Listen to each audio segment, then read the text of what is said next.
Hi everyone, my name is Dr. Nancee Che Mahan. Today I would like to give a brief presentation about looking at COVID-19 from a mathematical perspective. But before I start, just want to give you a brief introduction about myself. I have a bachelor's and master's in mathematics and a doctorate in educational leadership. The reason why I am doing this video is because I really want to give my friends and family and the general public a better understanding of mortality rates that are being given out every single day regarding the COVID-19.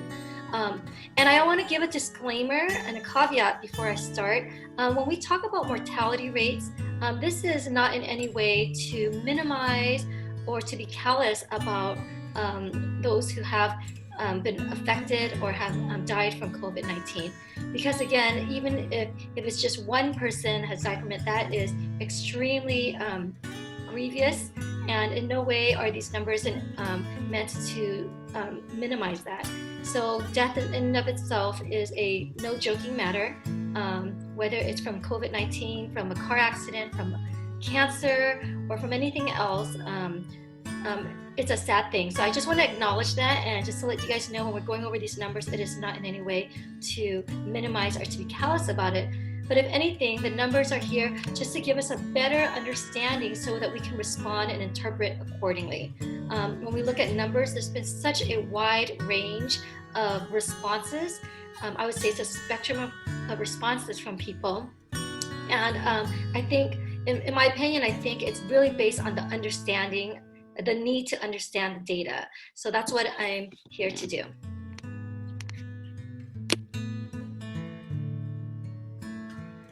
So hello, my name is Dr. Nancee Che Mahan. This is a presentation on COVID-19 from a mathematical perspective, presented on May 5th, 2020.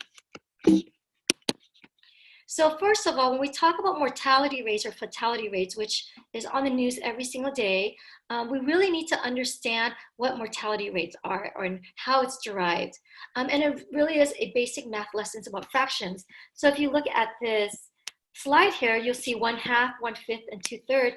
You'll see that there's a whole and then there's a part of the whole. And that's what fractions are about. It gives you a picture of the part of the whole. And that's what mortality rates are consisting of, a part and a whole. So the part is the number of deaths, the numerator. So the numerator, the top part of a fraction, gives you the number of deaths. The denominator is the whole picture, which is the number of deaths out of the number of cases out of those who have been infected. So a common mistake a lot of people make is when they talk about mortality rates, they think it's the number of deaths out of the entire population, which it's not. It's about the number of deaths out of the number of cases.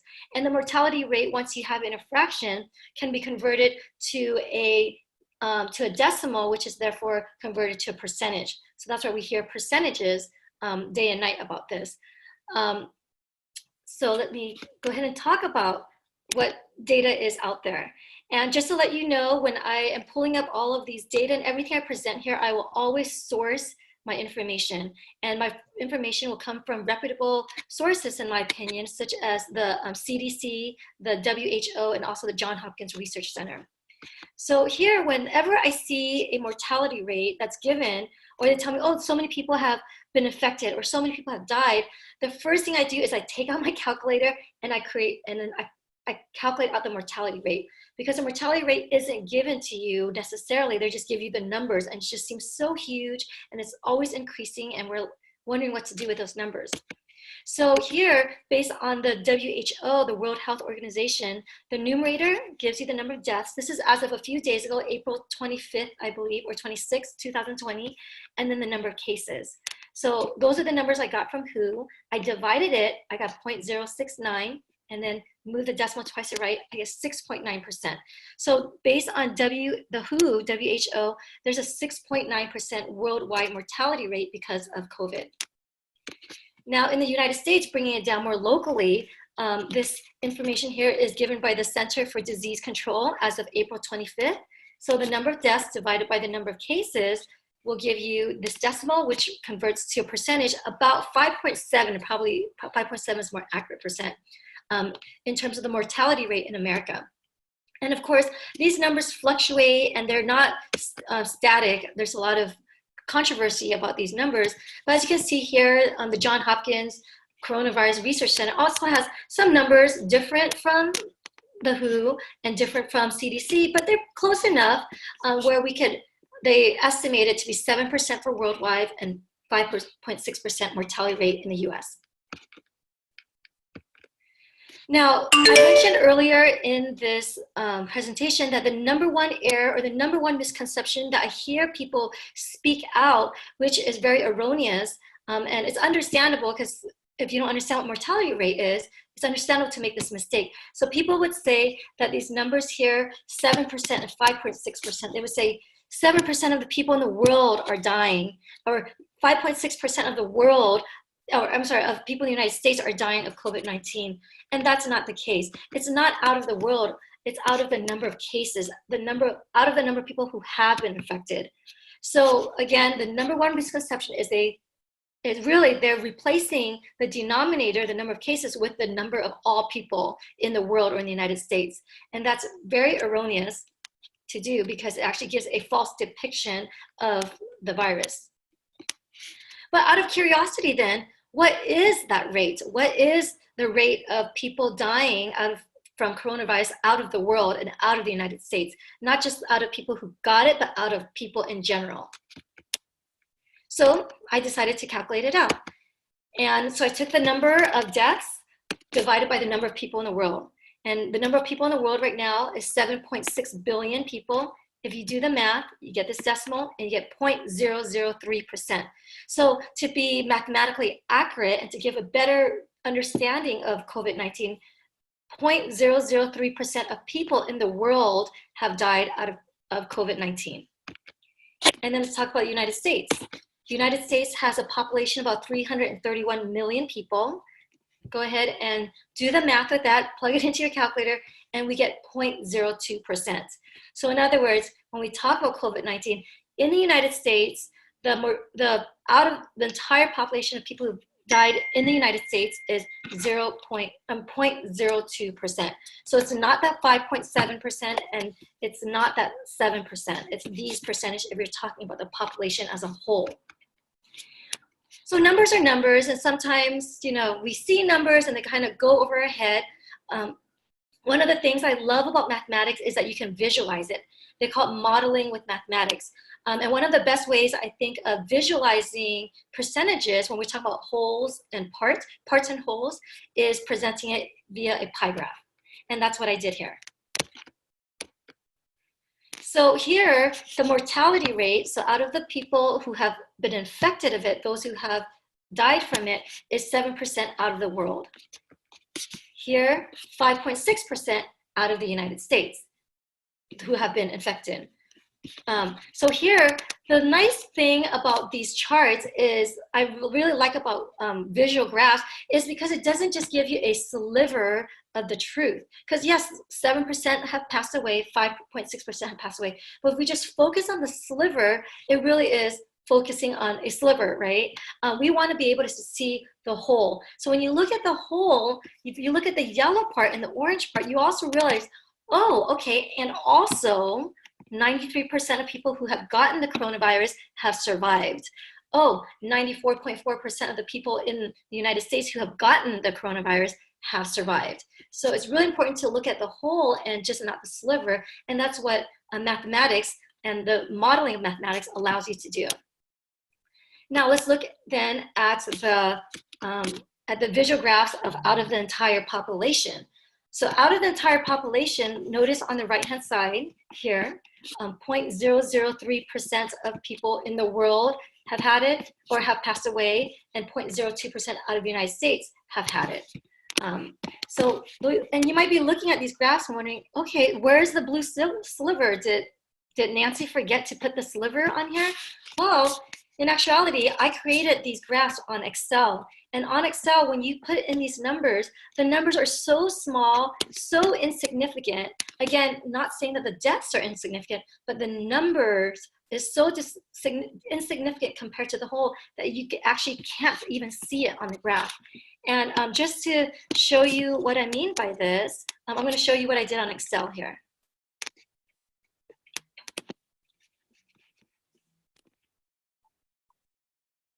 Here's my Excel sheet that I created these graphs. Pretty simple. I create rows and columns with the categories and then of the percentage. And then I right click and I do my thing with, making things look pretty with colors and whatnot. And as you can see here, these are the graphs that I created out of the COVID-19 mortality death rates out of the world and out of the United States. So as you can see, the slivers don't even show up because they're so small.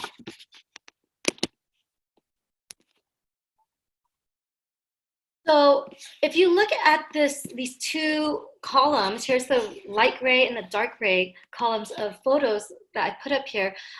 If I was someone who was infected by the COVID-19, if I had been infected with it, I would be concerned with the left side of the column, because the left side tells me what are the chances I have of surviving this infection if I had it, or if my loved one had it. I would be concerned with the left side.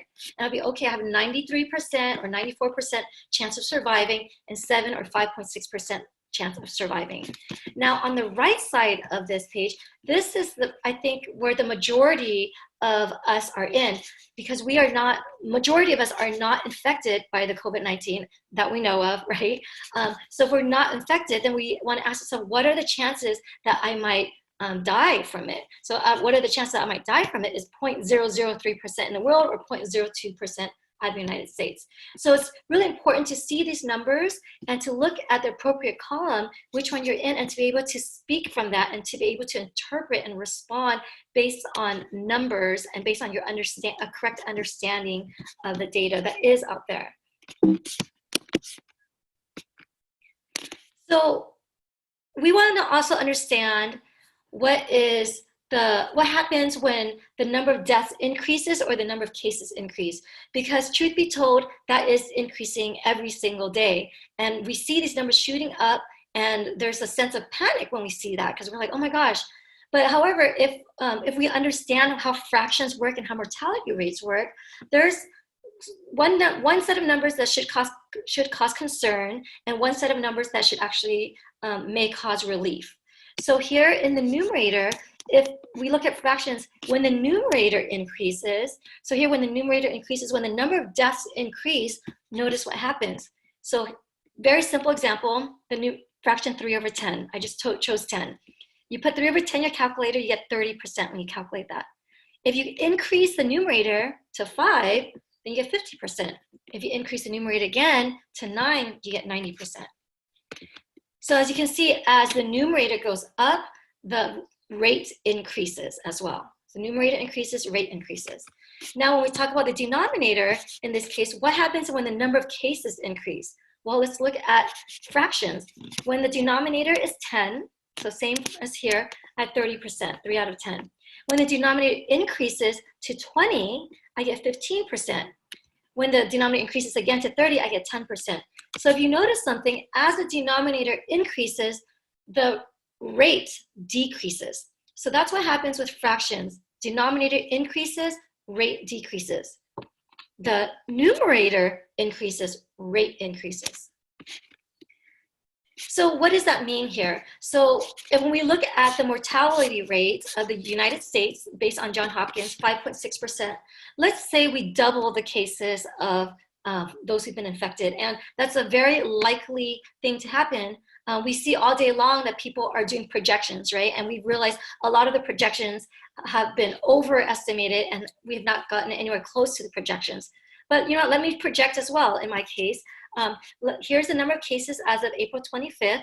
Let's double the cases, because we know that virus is very contagious, and and more tests are coming out, and some people have it so mild they don't even know that they have it. So there's probably a lot more cases than what's being reported.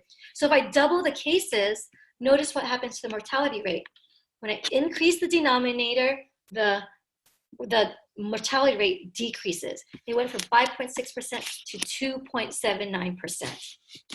Now, if we increase the numerator, if the number of deaths do increase, which they are, however, it's not increasing as fast as a rate as the cases, of course, we realize, so if I increase the 53,000 deaths to 70,000 deaths, I get 3.62%. So as you can see, it is higher than what I have up here. So again, I really want to emphasize my my disclaimer in the beginning that when I'm looking at these numbers, it is in no way trying to be callous or trying to or minimizing those who are in these categories of deaths. If it was my child or it was me, it would shatter me if someone I loved was part of this, even if it was just one person. That's very significant. But again, this presentation is not about minimizing that. This presentation is about understanding these numbers. So understanding the numbers that are being thrown out so that we can interpret and respond accordingly. So whenever research is done, it's very important to disaggregate the data. So disaggregating the data means that when you have all these numbers, right? Disaggregating means let's look at piece by piece. Let's look at who is counted in this numerator and denominator. Let's look at the population and disaggregate it, tear it apart, and look at these pieces of information. Who is being counted? And then we also have to question the data. So I recently got my doctorate in educational leadership, and in getting my doctorate, I had to write a dissertation. So my dissertation was a quantitative research, and it was a causal comparative research where I had to deal with numbers. But for every dissertation, every researcher knows that there are limitations to your research, meaning let's be humble, right? Like our data and our research is not foolproof. It's not the capital T in truth. It's the lowercase t in truth. Maybe it's just a small part of the picture, and that there could be errors that could have that needs to be accounted for. And when we talk about the errors, that needs to be taken into account so that we can realize, okay, our data might have some limitations, that we don't really hold firm to the data as the ultimate truth. And we just need to know, okay, where are its limitations? And we need to question it, right? So let's look at disaggregating the data first. So when we look at this numerator and denominator, we want to ask ourselves, what facts do we know about the numerator? What facts do we know about the demographics of those who have died? Well, these are facts here that are pretty common knowledge. This is from the website World Meters. This is non-debatable, right? Everyone agrees on this, regardless what spectrum you're in. 72.3% of deaths consist of people ages 65 and above, and a majority of them have underlying conditions. Those underlying conditions are called comorbid medical conditions, such as cardiovascular disease, diabetes, chronic respiratory disease, hypertension, cancer, etc. We know that patients who haven't had no more comorbid medical conditions, their fatality rate is 0.9%. 0.9%. Let that sink in. So that's about less than 1%, right? 62% of the numerator of the deaths are males. I don't really know what to say about that. Sorry, dudes. And very few children under the age of 9. Thank God. Right? Now let's look at the denominator. What are the demographics of those who have been infected? Well, we know that the denominator is spreading and increasing, and there really is no pattern or no majority of who's getting, who's not, right? The virus is contagious and anyone's susceptible to it. R0, that R with a 0 on the bottom, is called R0. It's called reproduction number. So whenever people are studying viruses, when scientists are studying viruses and things that are contagious, they want to know what the reproduction number is, meaning if someone got it, how many people can they give it to? How contagious is it? So with COVID-19, as of recently, they said that the RO, or the reproduction number, is approximately 5.8. So if I got it, then I can pass it on to 5.8 people. So that's a lot, right? So that's a number of cases, and that's, notice though, that's the denominator. So the number of cases that increases, the mortality rate decreases. So in a way, that should be somewhat of a relief, even though I understand people can be scared of just getting it in general. And then let's now question the data. How accurate is it, really? Would you throw in all your chips, if you're gambling, throw in all your chips for these numbers? How accurate is it? So let's look at the death toll. So what we know, people who die with the COVID-19 and not just from it are counted towards the numerator. So people who've had the flu, pneumonia, comorbid conditions, they're all included in the number of deaths. So whether they died from something else, but then they also had COVID-19, they're all included. Furthermore, the methodology of counting COVID-19 deaths depends state to state, so it's inconsistent, the method of counting. As of April 14th, a few weeks ago, the CDC realized this. They realized, okay, some states are counting all these other cases and some people are not.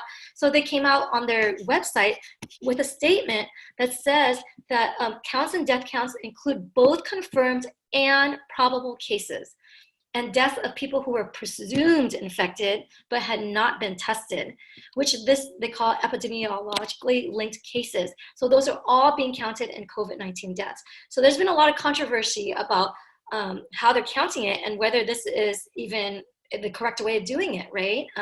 And they might, so they're thinking that the number of deaths is inflated, actually. So inconsistent counting methods raises questions about how accurate the numbers are. So math quiz to see how well you guys have been paying attention since I'm a math professor. If the numerator is inflated, so if the number of deaths is inflated, it's probably more than what it should be, then the mortality rate, will it be higher or would it be lower? So the numerator is inflated, is the mortality rate higher or lower? And the answer is higher. So if the numerator is inflated, that means the mortality rate is inflated as well. Now let's look at the denominator. So how accurate or reliable is the denominator? Well, we know that many people who exhibit very mild symptoms and therefore are totally unaware that they even have the COVID-19, they're currently not part of the denominator because they don't even know they have it, right? And right now, we're still rolling out more tests, so a lot of people haven't even been tested. So we're pretty certain that the denominator is a lot higher than what it should be. So another math quiz. If the denominator is currently deflated, in other words, it should be higher, then the mortality rate, would it be higher or lower? In other words, if the denominator should be higher, what happens to the mortality rate? Does it go up or down? It goes down, right? So the denominator is supposed to be a lot higher. The mortality rate actually goes down. So personally for me, when I'm hearing all these numbers, when I hear the number of cases, there is a sense of relief for me because I still take out my calculator and I calculate it. Now, if the number of deaths is increasing at a faster rate than the number of cases, then I would be very concerned about the coronavirus and I would quarantine the oomph out of me and my kids and my loved ones. And I don't really need a mandate from the government to tell me to stay home, right? Because if I saw these numbers and the number of deaths was increasing much more rapidly than the number of cases, the rate of it is increasing more rapidly, and the mortality rate is shooting higher, that would be a great concern for me and I would respond accordingly. But when I see the number of cases increasing and the number of deaths probably being overinflated and it's not increasing at the same rate, then the mortality rate actually goes a lot lower. And that for me is a sense of relief. So in questioning the accuracy of the numerator and the denominator, we see that for both cases, the mortality rate or fatality rate would decrease significantly. So based on mathematics, right now they're thinking it's about 5.6% of people in the United States who have the coronavirus would experience death from it. But in reality, it's probably a lot lower. The mortality rate is probably between 2 to 5.6%. And if you look at the whole rather than the sliver, in other words, if you get the virus, and I hope you don't, but if you get it, you have a 94.4 to 98% chance of recovery. Now, if you look at the right-hand side, I have a cup, and the cup is either seen as half empty or half full. And sometimes people say that you're an optimist or a pessimist, depending on how you look at it. For me, I just kind of think it's a matter of perspective. And whether you see a cup as half full or half empty is really maybe somewhat based on your personality. It's also based on your upbringing, right? Like it's based on what your experiences in the past have been. It depends on who you are, kind of. So how you see things can, we're all looking at the same rates. How we look at those rates, does it cause a sense of alarm and fear and panic? Or does it cause a sense of relief and like, oh, okay, that's not as bad as I thought it was? I've tried my best in this presentation to not share too much of my interpretation of it, which I would do in a later video. I'll share my supposition, my beliefs out of looking at the data. And actually, let me stop the share right now. So thank you so much for looking and, reviewing this information of how the mortality or fatality rate is calculated. I hope that brings some clarity. Again, I am not in any way trying to impose my beliefs or impose my views of things on anyone in this video. If anything, I just really want people to understand, to interpret the information, respond based on a solid foundation of understanding.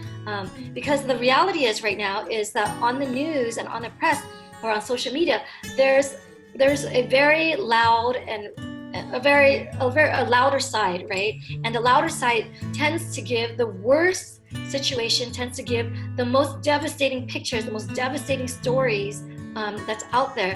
And I believe that if we focus on just that sliver and we forget to see the whole, we actually don't really have a good grounds of making interpretations.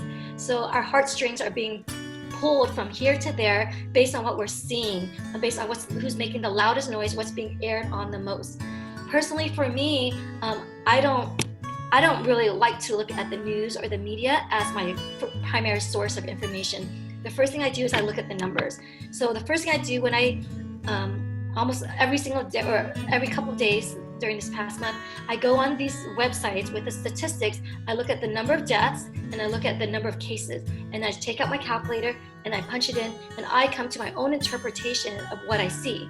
And then based on that, then I look on social media to see what other people think, or then I look on the news to see what's being portrayed.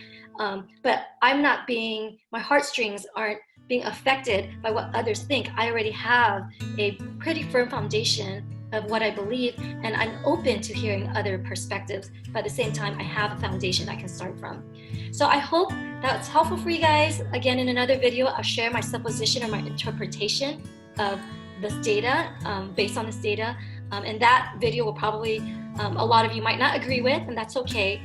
But again, it is based out of my beliefs based on the data. So I hope you enjoyed it. Be well. Mwah.